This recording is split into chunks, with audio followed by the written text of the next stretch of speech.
Chegou a hora de falar sobre Eternos, o novo filme da Marvel, o terceiro filme da Marvel de 2021, dirigido aí pela nossa queridíssima Chloe Zhao. Chegou a hora, Isqueira.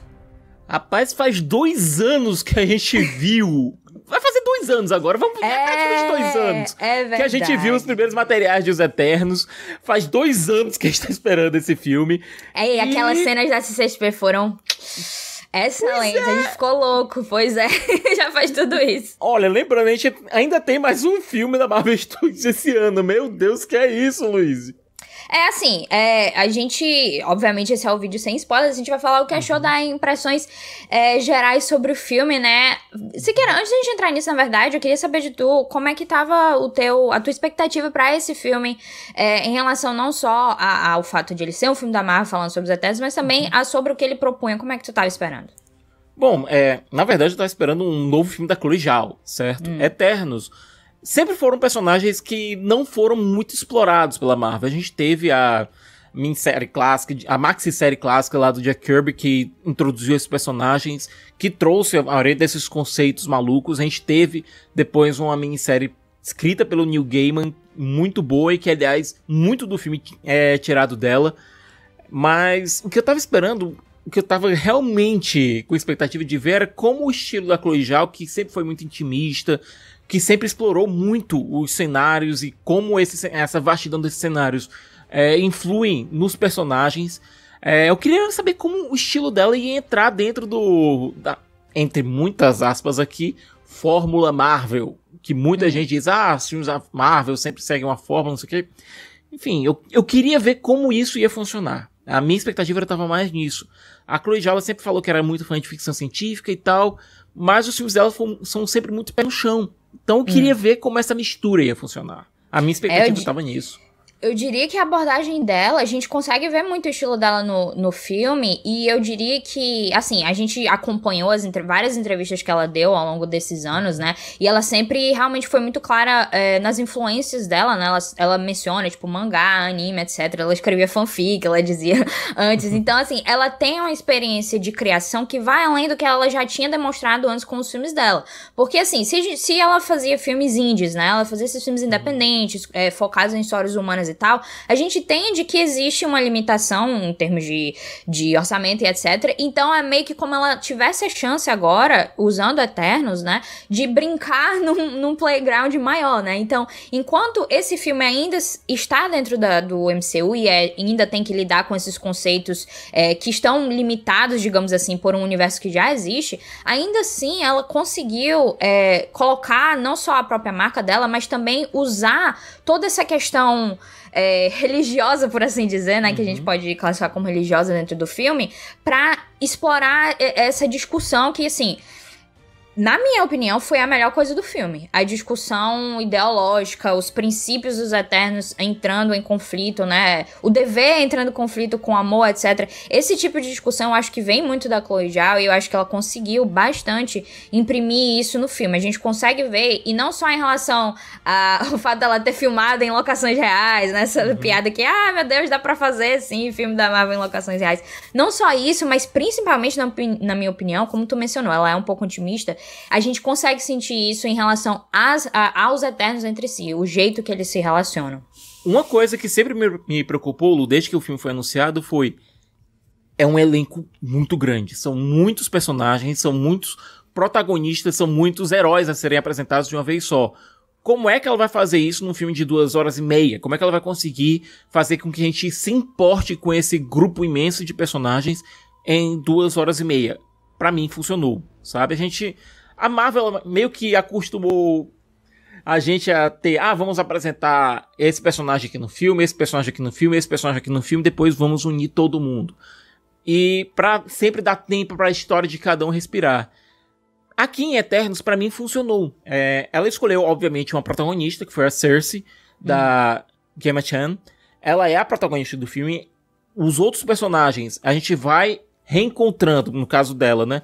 E conhecendo através do olhar dela. Então, a gente vai sempre tendo ela como, entre aspas, orelha, pra saber o que tá acontecendo eu achei que, por algum tempinho, eu achei que o Dane Whitman, lá do Kit Harington, ia fazer essa função de orelha, mas a participação dele no filme foi muito mais curta do que eu pensei que seria.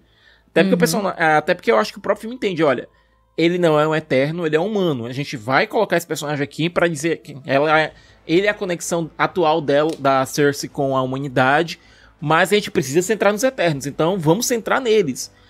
A gente tem o Ikaris, que funciona meio como o Superman lá.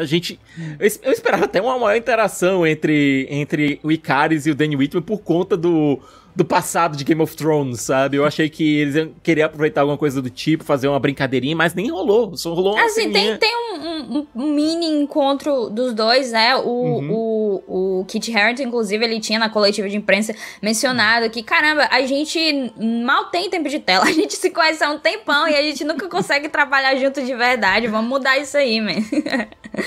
Pois é, mas eu fiquei muito impressionado com o fato de eles terem desenvolvido um Ikaris diferente dos quadrinhos. É uma versão um pouco diferente dos quadrinhos. Aliás, muita coisa que diverge dos quadrinhos, mas ao mesmo tempo tem um respeito pela obra do Kirby, pela obra do Gaiman.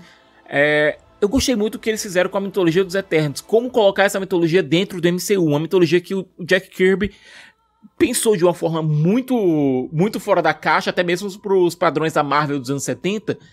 Como é que a gente vai encaixar essa história sobre deuses espaciais? Como é que a gente vai encaixar essa história sobre criação, sobre uma história meio... Eram os deuses astronautas englobando basicamente quase todas as grandes mitologias da humanidade dentro de um filme. E a forma como a Chloe Zhao fez isso, que ela também é roteirista, pra mim foi muito orgânica, sabe?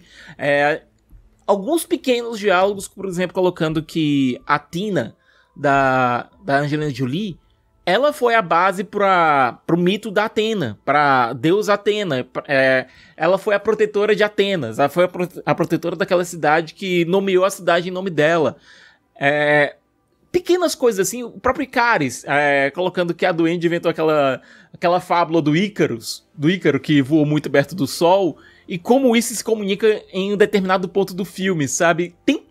São coisas pequenas que pra mim, sabe, me dão um sorriso de orelha a orelha. Toda a questão central do filme que os Eternos eles estão aqui há mais de 7.000 anos protegendo a humanidade dos deviantes. Eles foram criados pelos Celestiais para serem enviados para planetas com vida senciente para protegê-la dos deviantes, que seriam predadores dessas formas de vida. Para proteger e guiar essas pessoas, essas formas de vida, como se fossem pastores. E, além de guiá-las, protegê-las. Mas eles só podem agir em relação a deviantes, porque são as ordens que eles receberam. E, em determinado ponto da história, eles sumiram. Eles começaram a se integrar dentro da humanidade, cada um do seu modo. E, com o ressurgimento da ameaça dos deviantes, eles têm que voltar à ação. Basicamente, a trama central é essa. A trama é essa. Eu acho que em relação aos Eternos em si, como a gente tem 10 Eternos, de fato é um pouco complicado a gente tentar, no caso o próprio filme, tentar explorá-los equilibradamente, né? Não existe essa intenção. Alguns dos Eternos têm mais foco, como é o caso da Cersei, né, que é a protagonista. O próprio Ikaris também, pelo próprio relacionamento que ele tem com a Cersei, ele acaba também... a relação dos dois, na verdade, é muito importante pro desenvolvimento do filme. E assim, por conta disso, eu tive um pequeno problema com essa relação entre os dois, porque eu não consegui comprar muito que o amor existente, porque eu achei o Ikaris assim, um personagem um tanto difícil de gostar. Eu achei. Eu não achei ele muito, sei lá, carismático nesse sentido. Eu achei ele meio robótico. Assim, tá dentro da proposta, mas porque a Cersei, e eu gosto muito da Gemma Chan também, o jeito que ela fez a Cersei como um personagem muito... Ela é quase humana, na verdade, né? Porque quando você compara ela com os outros Eternos, você vê que ela se relacionou muito mais com os humanos. Ela, desde que chegou na Terra, ela tem esse carinho pelos humanos. Então, com o tempo, ela provavelmente assumiu tantas características que os humanos têm, que ela foi ficando meio como humana, e você consegue ter uma relação maior de proximidade com ela, eu diria. Como o Ikaris é alguém que seria, tipo, o oposto disso, né? Como o Ikaris é como se ele não quis tanto se relacionar com a humanidade, ficou pra mim uma diferença muito grande entre os dois. Mas o relacionamento deles é, de fato, o foco aqui, né? A gente tem a Athena, como você como você falou, achei que a trama dela, ela foi até inesperada, eu diria que não é algo que eu imaginei que ia acontecer. A relação dela com o Gilgamesh também é muito bacana, né? O Gilgamesh do Don Lee. E eu gostei muito do personagem dele, eu achei ele muito divertido. Mas, pra mim, Sikas, o melhor dos Eternos foi o Kingo, do Kumail Nanjiani, porque ele é excelente. Não só ele dá o humor ao filme, né? Não de um jeito, assim, daquelas piadas Marvel que às vezes, tipo, é muito, sei lá, né? Atrapalha. Não, ele traz uma leveza pro filme, eu diria. Ele, como o Kingo, né, é um Eterno que ele decidiu, em certo dia ele ficou cansado de se esconder, ele decidiu virar um astro de Bollywood. Só que como ele é um Eterno e ele não envelhece, ele meio que foi fazendo gerações da mesma família, né? Então ele pra sempre é um astro de Hollywood. E quando a Cersei tem que ir atrás dele, quando os Eternos têm que ir atrás dele novamente, se reencontrar e tal, ele é muito, assim, irreverente, divertido, só que dá pra ver que ele, tipo, ama a família, etc. Então existe uma complexidade do personagem, ao mesmo tempo que ele é muito divertido. Então, pra mim, ele foi a melhor parte, e eu fiquei um pouco triste que, tipo, ele não tem tanta relevância, assim, quanto esses principais que a gente falou. Assim como, por exemplo, o Droog, que do Barry Keoghan, né, que ele não tem tanta não aparece tanto assim. A Makkari também, eu achei a Makkari bem legal, só que ela mal aparece. Então, existe essa falta de equilíbrio em relação aos Eternos. Só que, assim, isso seria algo que a gente... Que não teria como, né, a gente resolver, porque são 10. Gente, 2 horas então, e meia, 10 personagens, não tem. Assim, faz sentido. Eu só queria... É relação de preferência mesmo, sabe? Eu só... Meus Eternos favoritos foram os que menos tiveram tempo não, de no tela. caso do Druig, por exemplo, nos quadrinhos, ele é retratado como um cara que tem quase um pezinho na vilania, sabe? Até por conta do poder dele. Porque o poder dele é controlar a mente das pessoas. E o desespero dele é ver a humanidade que ele passou tanto tempo ajudando a guiar, se envolvendo em cada vez mais guerras, conflitos, etc. E ele sem poder se intrometer, porque isso seria violar as diretrizes que ele recebeu. Só que, determinado dia, ele meio que solta o que se dane e resolve criar basicamente uma tribo só pra ele, com as pessoas que ele vai guiando. Então, eu gostei disso. Sim. O fato de ele não ser tratado como um quase vilão aqui, mas sim como um homem que ama, alguém que ama a humanidade, mas tá desesperado com a condição humana. É um controle um controle pra o bem, né? Ele queria dizer, não, eu quero controlar você porque você faz coisa errada, então se eu controlar você, você não vai fazer. É tipo assim, é um negócio meio que faz uma subversão dessa ideia. Deu uma maior complexidade pra ele, mas não tem tempo pra mostrar isso, sabe? Eu acho que com o tempo que o Barry Keoghan teve pra mostrar isso, ele fez um trabalho excelente. E a Chloe também, com o que ela tinha de tempo pra desenvolver o personagem, ela conseguiu bem. E eu acho que ele vai ter sem dar spoilers, mas eu acho que ele vai ter um pouco mais de espaço pra trabalhar um pouco esse personagem no futuro. Até porque eu acho que ficou um pouco claro que os personagens que não tiveram tanto destaque aqui vão ter destaque no próximo. Um que eu gostei muito também foi o Phastos, porque a gente teve alguns Eternos que se misturaram com a humanidade, como o Kingo, a própria Cersei, etc. Mas tiveram alguns que resolveram se afastar um pouco por algum motivo ou outro. O Phastos foi um que teve um trauma gigantesco com a humanidade. Ele é o responsável pela parte tecnológica, ele ajudou a humanidade a encontrar alguns avanços tecnológicos. Ele queria, inclusive, vamos apresentar isso aqui logo? Não, pera aí.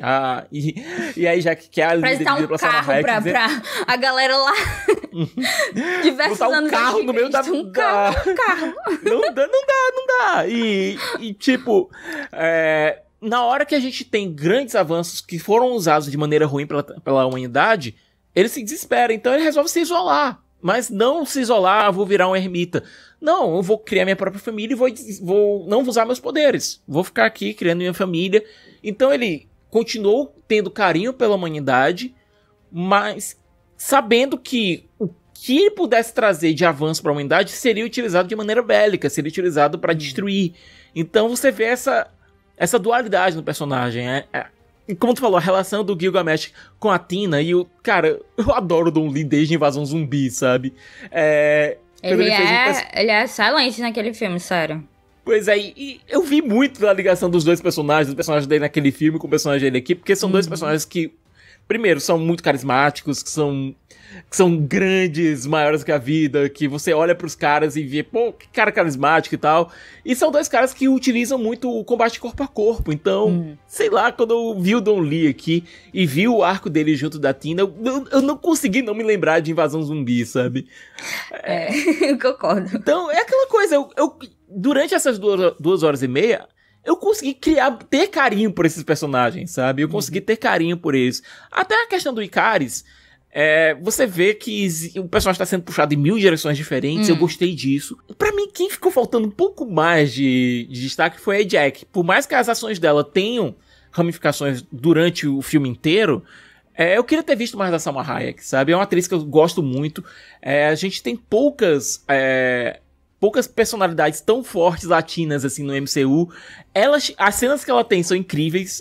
Tem a cena dela no rancho com o Ikaris, que você vê ali a conversa dos dois, você vê algum ressentimento ali, mas que, sabe, eu queria mais dela, entendeu? Eu acho que nesse ponto tu tá certa. Tem alguns Eternos que, infelizmente, por falta de tempo, não tem como colocá-los mais na história. O maior ponto de falha pra mim no filme, na verdade, foi a forma com que eles apresentaram essa mitologia dos Eternos em si, Celestiais, Eternos Deviantes e tal, porque não que tenha sido mal explicado ou que não tenha sido explicado, na verdade tudo é bem explicado, bem encaixado nesse sentido, a gente não fica faltando peças, né, mas eu acho que o filme tem 2 horas e 37 minutos, certo? E a forma que eles vão colocando explicações não tem um bom ritmo, é uma montagem meio estranha, e por vezes o filme ficou um pouco monótono pra mim nesse sentido. Os personagens, pra mim, como a gente já discutiu aqui, foram uma dinâmica muito boa, formam uma dinâmica muito boa. Eles acertaram em elenco, acertaram em personalidades, toda essa questão, nem dá pra dizer, tipo, como a gente falou, são 10 Eternos, existia uma chance muito grande deles não conseguirem atrair o público aos Eternos, justamente por ser muita gente. É muito mais fácil você atrair o público quando você tem um protagonista e tal, você pode se conectar a ele. Quando você tem 10, apesar de oferecer mais opções, né, pra você conectar, ainda assim é difícil você criar uma dinâmica que tenha um ritmo bom. Então, nesse sentido, eu acho que o filme falhou um pouco ao apresentar a mitologia demais em certos pontos, de forma um pouco mecânica, eu diria. É como se eles parassem um pouquinho e dissessem, não, gente, vamos voltar ali só pra gente explicar um negocinho, só pra explicar um negocinho, tá? Nesse ponto, Luiz, eu vou discordar de ti. A montagem do filme, ela realmente é própria. Ela funciona como um road movie, só que ao invés de ir só no espaço, vamos de cidade pra cidade pra cidade, ela vai também de tempo em tempo em tempo.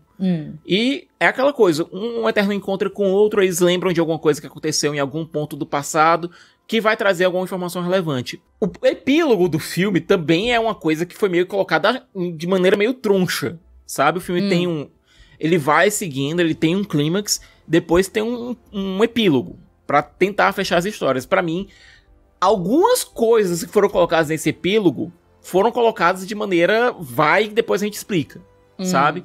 A trama final, a trama central do filme já tinha sido resolvida, mas eles colocam esse epílogo pra tentar dar um fechamento pra alguns personagens e tal, e é colocado de maneira, vai lá que depois a gente resolve. É um problema que pra mim o roteiro teve. Mas... Eu tive um problema com... Antes disso, no terceiro ato, sabe o que a gente reclamou de Shang-Chi? Em relação ao a como o filme muda pra algo diferente no terceiro ato aqui. Aqui não é que mude, porque o filme ele segue a trama que ele precisa seguir até o fim. Mas o lance dos Deviantes pra mim é muito desencaixado da trama central, do conflito central. Porque eu acho que a Marvel é como se ela tivesse, assim, existe uma discussão religiosa, existe toda essa questão filosófica, a colegial tá tipo, meu Deus, olha só quão longe a gente pode ir. Só que é como se tivesse alguém dizendo, não, você tem que ficar um pouquinho aqui, você tem que encaixar nesse domo aqui, que é domo, né? Que é a Marvel. Você tem que fazer essas lutinhas aqui, você tem que ficar desse jeito. Então existe você tá falando do Deviante Central. Exato, que é colocado como um adversário... É o adversário físico deles, certo? É o adversário que tá lá pra brigar. Muito espaço no filme e não é um conflito interessante. Na verdade, poderia ser, e eles dão até um indício de, olha só, isso entra na parte da discussão filosófica, etc. Mas isso é tipo 2 minutos e o resto é só conflito físico. E eu sei que os Eternos têm poderes, eu sei que, nossa, dá pra gente ver isso, é divertido, etc. Mas eu acho que quando a trama central do filme é tão interessante assim, porque é muito interessante, a gente vai abordar isso melhor no spoilers, mas é muito interessante a trama central. Então, quando você tem uma trama central tão atrativa nesse sentido, e ainda assim você insiste em colocar essa parte física, CG, etc., você tá sempre trazendo o seu filme um pouquinho pra baixo. Então eu admito que no terceiro ato do filme eu cansei novamente. E foi também meio desperdiçar um ator que podia ser utilizado de maneira melhor, pelo menos em voz, mas nem fala. Nem fala, porque eu fiquei, quê?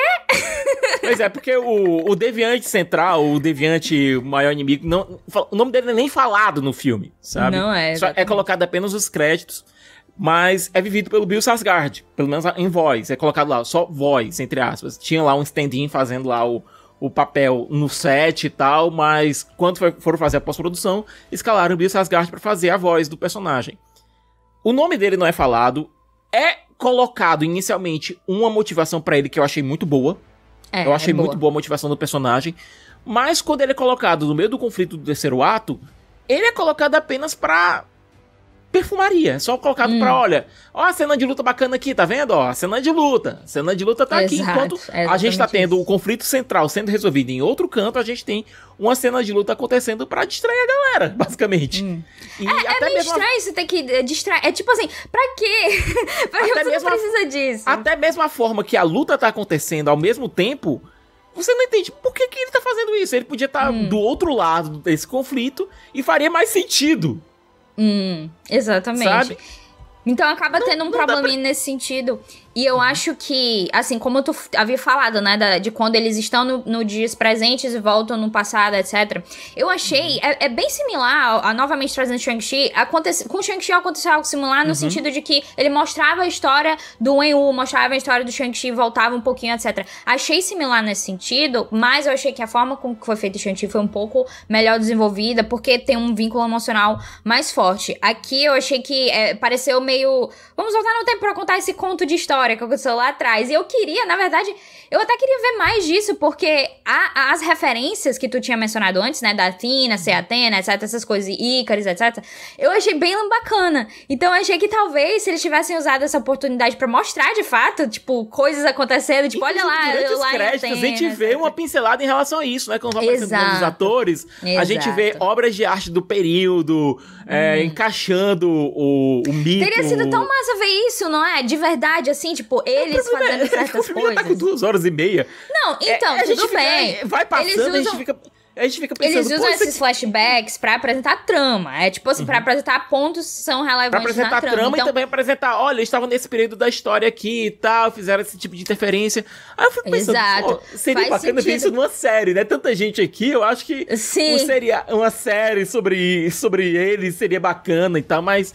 Tipo, você vê na tela. Faz sentido que eles tenham escolhido fazer da forma que fizeram pra apresentar a história. Mas eu acho que eles poderiam ter se divertido um pouco mais com isso, porque como a gente tem tanta cena nos dias atuais, a gente conhece dias atuais e, tipo assim, eternos vivendo como humanos, é tipo assim, nossa, não tem tanta graça. Então, nesse sentido, eu achei que podia ter um pouquinho mais de diversão. Tem um personagem ali que eu acho que foi introduzido, a gente vai falar mais isso com spoilers, mas eu acho que um personagem que foi introduzido ali, que foi colocado especificamente, olha, a gente vai fazer uma série do Disney Plus sobre ele. Esse personagem aqui eu acho que não cabe pra cinema, mas a gente vai fazer uma série do Disney Plus sobre ele e tal. A gente vai fazer alguma coisa com ele. Foi colocado ali, meio de, tá aqui. Ele tá aqui, viu, gente? Ele tá aqui. Mas a gente vai falar sobre ele depois, tá? Então, já que a gente vai falar sobre várias coisas depois, vamos logo fechar esse vídeo sem spoilers, que tá super longo. Siqueira, diga aí de forma sucinta, ok? Se vale a pena ou não assistir Eternos. Pra mim, vale. A experiência visual é... A gente ficou sempre brincando. Tem uma galera que sempre diz, os filmes da Marvel parecem todos iguais. Não, Eternos não é remotamente parecido com nada que a gente viu no universo Marvel até agora, tanto do ponto de vista visual quanto até mesmo narrativo. Pra quem acha que os filmes da Marvel são uma série de repetições da mesma história e do mesmo visual, acreditem, aqui vocês vão ter uma bela de uma surpresa. Vejam, se possível, em IMAX 2D, por favor, pra valorizar. Tem uma coisa que eu não gostei muito na fotografia, que foi... Eles deram um lavado nas cores que eu não gostei tanto. Pra mim, eu tô acostumado com o visual que o Kirby colocou com o visual que o John Romita Jr. colocou em suas respectivas versões de Eternos, e que era muito colorido, sabe? Pra mim, as cores pouco lavadas aqui não funcionaram tanto. A única reclamação que eu tenho na parte visual é essa. Pra mim, eu queria uma coisa um pouco mais colorida, uma coisa... Não tão Thor Ragnarok, por exemplo, mas chegando quase ali, sabe? Eu tenho um problema com essa atual tendência do cinema por achar que, para as coisas serem levadas a sério, não pode ter muita cor. Eu tenho um sério problema com essa tendência. Narrativamente, eu acho que foi muito ambicioso. A narrativa é muito ambiciosa. Como eu falei, algo que foge da fórmula, entre essa fórmula Marvel. Eu achei que a Chloe Zhao, ela conseguiu dar esse respiro que a Marvel precisava em relação a formas de filme que o pessoal tenha visto como repetitivas. Pra mim, ela foi um sopro de ar, de novidade dentro da Marvel, um sopro que era necessário. E é aquela coisa, como eu falei, a palavra-chave aqui é ambição. Nem todas elas foram atendidas a contento. Mas o fato de a Marvel estar disposta a dar esse passo a mais, pra mim, é um bom sinal. Pra mim, super vale a pena ver nos cinemas. Obviamente, pra mim também vale a pena, com certeza. Eu acho que é um filme proveitoso não só pra quem é fã da Marvel, mas também pra quem quer assistir um bom filme, ele tem esse potencial. Mas eu discordo bastante do fato de que é um filme super diferente do que a Marvel já fez, porque eu acho que é um filme que, na verdade, tenta ser diferente, mas a Marvel não permite. Então a gente viu muito dessas impressões. Quando eu gosto de ler críticas, né, sobre filmes, melhor ainda, quando eu já vejo, então eu entendo referências do que as pessoas estão falando, né?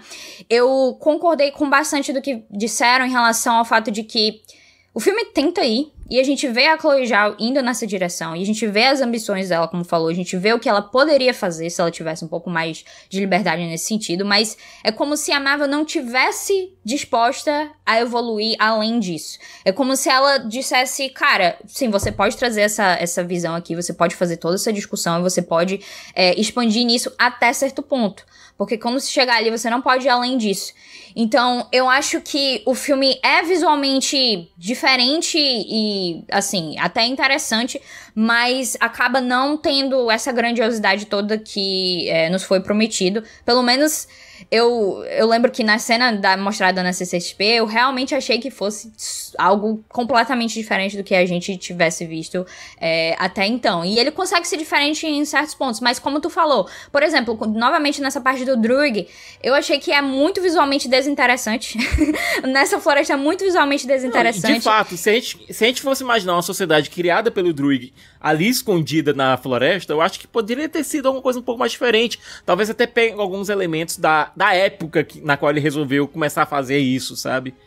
Então, eu acho que nesse sentido, eles poderiam ter saído bem melhor. Então, assim, o filme pra mim, ele se encaixa no ranking de 26 filmes da Marvel, ele se encaixa na metade. Ele não me ofereceu grandes emoções e ele não, assim, nem pra positivos, nem pra negativos. Então, ficou na metade ali, achei um filme mediano e eu achei que o que a Chloe Zhao trouxe pro filme é a melhor coisa dele. A discussão que ela traz, o estilo dela, tudo que ela fez é a melhor coisa do filme. Mas aqueles problemas que a gente discutiu, que a Marvel sempre precisa colocar nos filmes dela, eles precisam evoluir além disso. Eles precisam evoluir além disso porque eles já chegaram num ponto em que eles são a marca dominante aqui, então eles precisam ir além. Então, eu acho que Eternos poderia ser muito melhor e não foi, mas ainda assim é um filme que vale a pena ser assistido, é um filme bacana, que tem potencial pra muita gente gostar. Mas é isso. Nós vamos ter vários outros vídeos sobre Eternos, vão ter os vídeos com spoilers, cenas pós-créditos, explicando coisas, etc. Então, não deixe de se inscrever no canal e ativar o sininho pra você não perder essas notificações. E, se você gostou desse vídeo, joga o like! Joga o like! Tchau, tchau.